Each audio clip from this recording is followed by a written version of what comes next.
Going on 7 years now, Wreckfest has carved out a space for itself as a technically ambitious racing game built around robust, soft body physics simulation.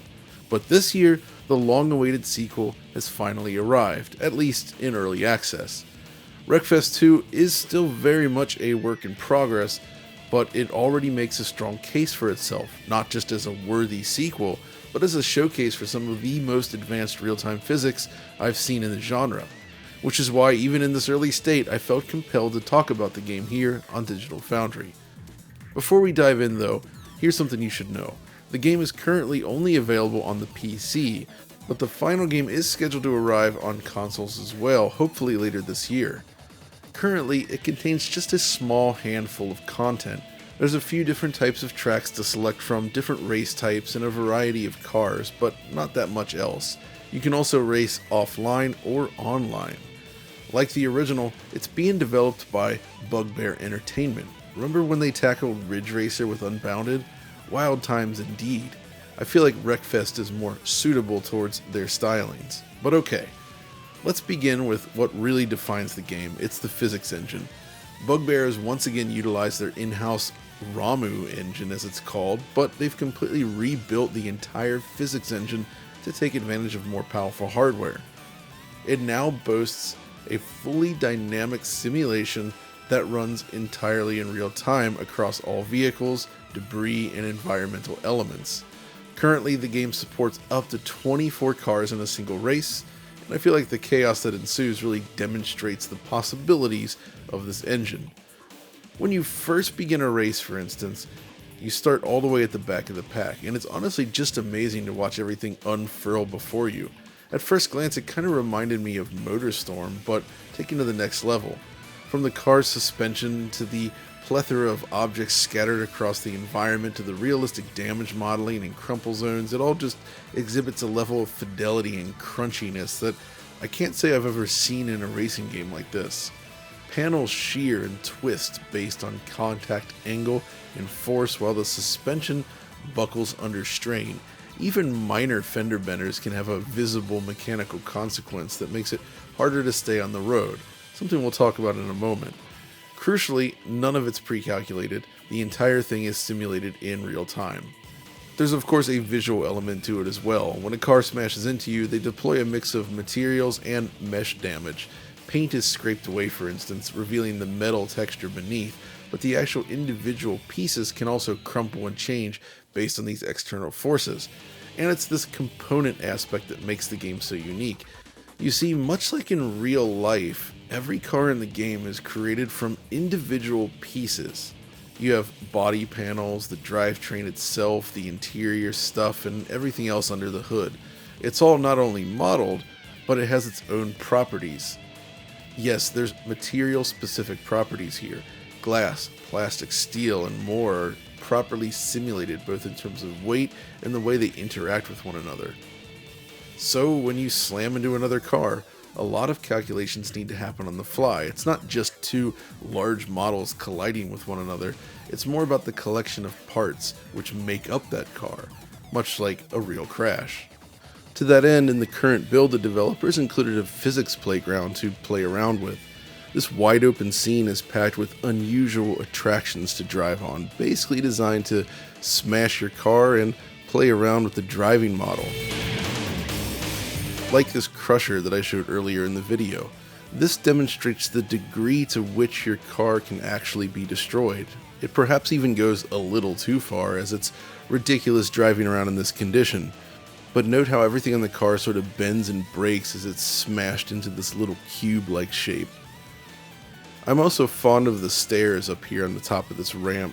It's fun to drive up and smash through the blue obstacles, of course, but then the car falls down the steps. Notice how all the individual pieces, like the exhaust pipe, are sort of flapping around independently. But once we actually land, the car becomes stuck on its side, which then allows us to examine the bottom of the vehicle, where I notice that the drive shaft, linkages, and everything are all completely functional. How cool is that? The park also includes things like loops, which I spectacularly failed at.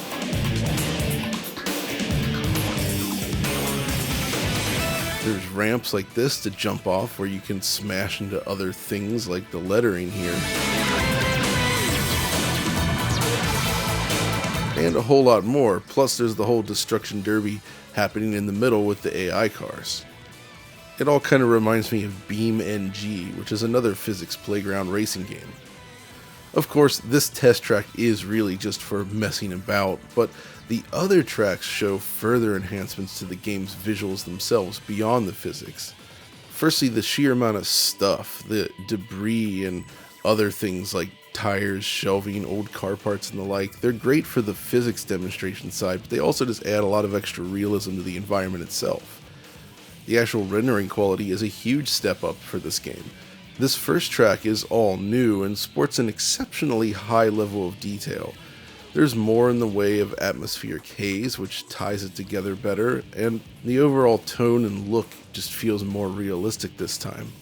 There's also a massive increase in the amount of unique, bespoke assets per track, which again helps it feel less repetitive, if you will. It overall looks a lot more realistic than the last game, which is something we can actually compare because this new game does currently have one shared track, the Savalax Sandpit. Now, the actual weather conditions are quite different as we compare them here. The first thing I notice is that the cars are now more rooted in the environment. The ambient and direct shadowing beneath the vehicles basically helps ground them, while the specular lighting from the sky plays off the paint surfaces in a much more realistic fashion. They basically look as if they belong more in this environment in a way that's not really true with the original game. The material themselves is also massively improved, the cars just look a lot more realistic, and then there's the environment itself with better textures, more detail, less tiling, more realistic trees, and all of this stuff. That's not to say that the original isn't still a nice looking racing game, it is, but its roots are showing. It's definitely from a different vintage. Of course, one thing I do love about this release is that Bugbear has opted to stick with the aforementioned in-house engine of theirs, rather than jumping to something like Unreal, like so many others. It definitely lends the visuals its own unique character, I should say.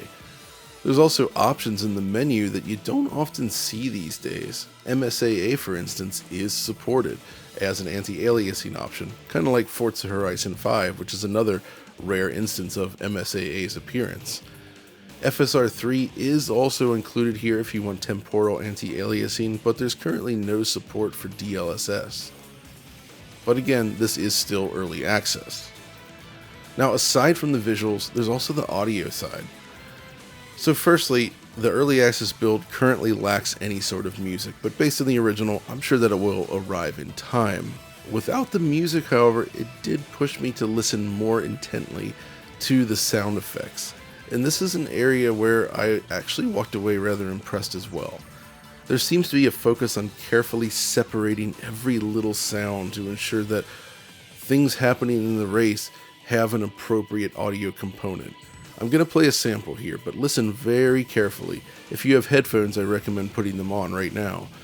So, pay attention to the distinct sound of each car, the sound of every scrape and impact that happens during the race, not to mention objects being scattered about.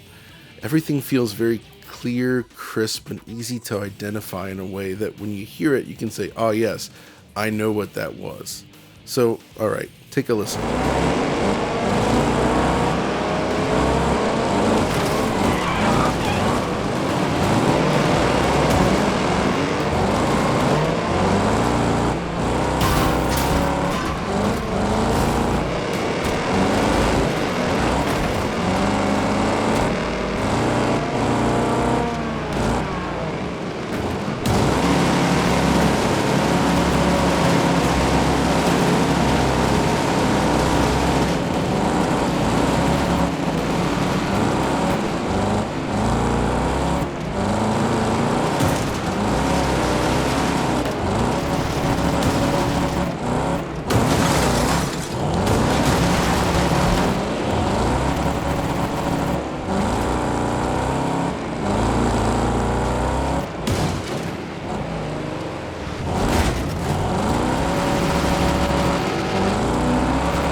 Of course, being early access, we can't gauge performance yet. I'm using a relatively high-end PC though for playing the game and was able to hit a stable 120 frames per second with all visual settings maxed out, but how it scales on lower-end PCs isn't entirely clear yet. It does need to run on consoles, of course, and they've paid special attention to optimizing the damage modeling to be fast and flexible according to the blog post on the matter. All this is to say is that I think Wreckfest 2 is pretty darn cool, even in its very early state. As a proponent of arcade-style racing games, I'm very happy that this exists. Not to mention Tokyo Extreme Racer from earlier this year, which I will cover at a future date. Racing games may not command the same attention that they used to, but there's still a lot of amazing racers being made today. And by the time Wreckfest 2 crosses the finish line, hopefully it will stand among the greats. But that's going to do it for this video, so I hope you enjoyed it, and we'll see you next time.